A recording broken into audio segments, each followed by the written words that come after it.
the New York Knicks have such an open path to make the finals, but I know they're going to choke.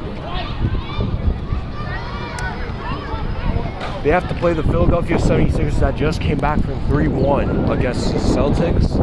Joel Embiid is perfectly fine. Tyrese Maxey's cooking. BJ Edgecombe, a rookie, is insane as a player. He's insane. This guy is just cooking. He cooked the Celtics Game 5 and Game 7. Son, Paul George came back and he became a better player from his PED suspension. He got suspended for 25 games for something. Some substance abuse, and he came back and became better. Wait, so he is or was eligible for the postseason, or he can be.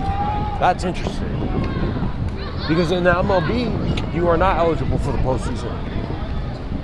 Like, you get suspended 80 games for substance, like PEDs, you get tested, like drug tested, you got substance abuse, dude, you get suspended. You get suspended not only for 80 games, but you get suspended and you can't play in the postseason. You're ineligible. So it's interesting how in the NBA it's different. But hey, I'm not saying that Paul George should be ineligible for the postseason. It's just different. It's different environment, different sport, different rules. It is what it is. Kelly Oubre, at least a decent enough role player. He's not somebody that should be one of your best players. He shouldn't be. He just needs to play his role. Sometimes he plays like he's the best player, or he wants to think that.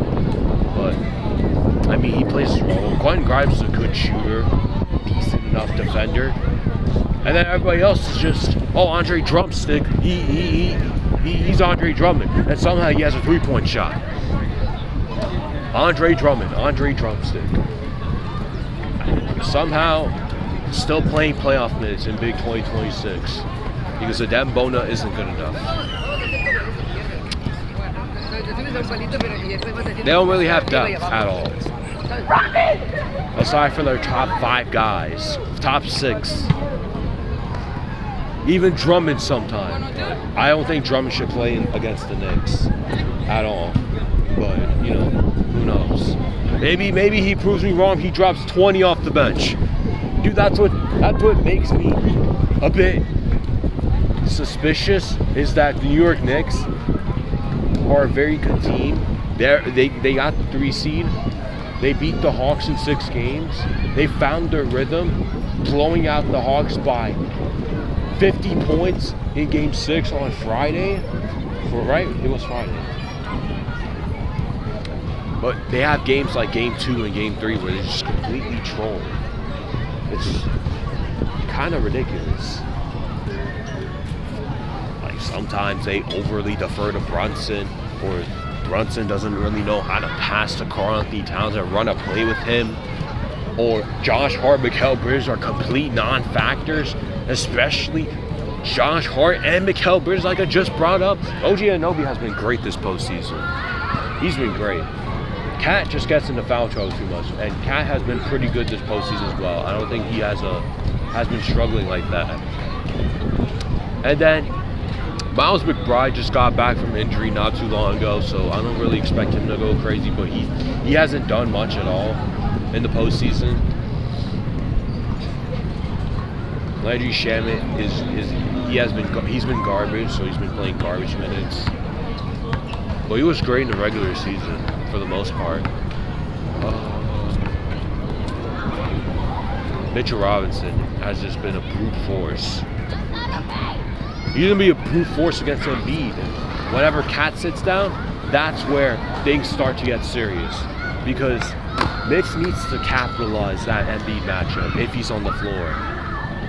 So that's going to be serious. Jordan Clarkson redefined his bench role. He is not chucking up as much shots like he was post-NBA Cup, and he got benched for the most of the second half of the year until a little brink at the end. So he's fine. Jose Alvarado is a pest, But because Miles McBride and Landry Shamet were taking up the guard spots, backup guard spots, he wasn't really playing much and the chunk of the end of the stretch. But he's starting to play a little bit more because Landry Shamet sucks. So Jose Alvarado should get a little bit of run time.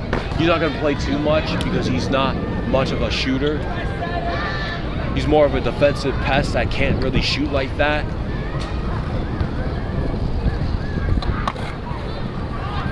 And Jerry Sean is definitely not playing because he sucks. He's not good this year. So I don't know what happened to him. He completely fell off the face of the earth.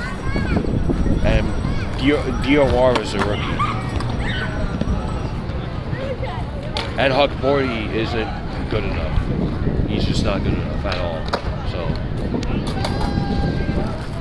the Knicks have an open path. They can beat Philly easily. The Philly doesn't have depth. They don't have rebounding.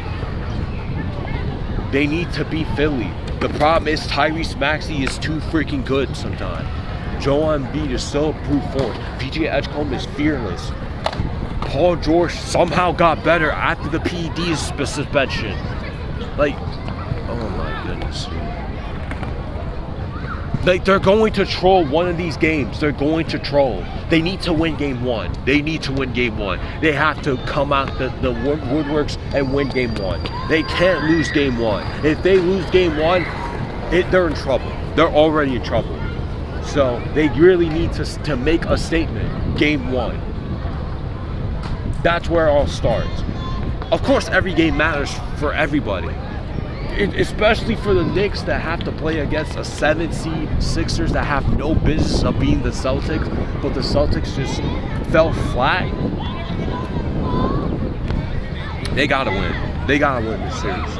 Because Detroit or Cleveland are gonna make the conference finals either for the first time. It's either gonna be James Harden, Donovan Mitchell's first conference finals ever, or it's gonna be Detroit Pistons' first conference finals appearance in like a long time. The Cavs should be able to beat the Pistons, but I know the Pistons, they have a good team. They have a really good team. Cade is so good. Duran is good if he wants to be good. He should be able to feast. But Jalen Duran's not going to feast. He's definitely going to play like he did against the Magic. Oh, that's Steven too. Jared Allen was so good in Game 7, man. He was a reason why, a main factor why they won Game 7, the Cavs, against the Raptors. It's going to be a different ball game for the Cavs bigs. James Harden's not really known for his postseason prowess. He has his games, but he's not going to overall come up clutch if they really need him to. Same with Donovan Mitchell. He had his postseason stretches, but if it comes down to the serious wire, they're not showing up.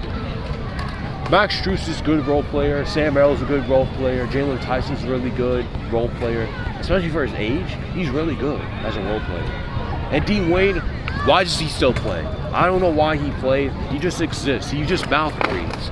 Most of the time he's on the court, and he still plays for whatever reason. Dennis Schroeder, good bench guard. Just a good bench guard. Not going to be consistent, though, within shooting. Scoring, he can't score. Shooting, he can't shoot consistently. I don't know why.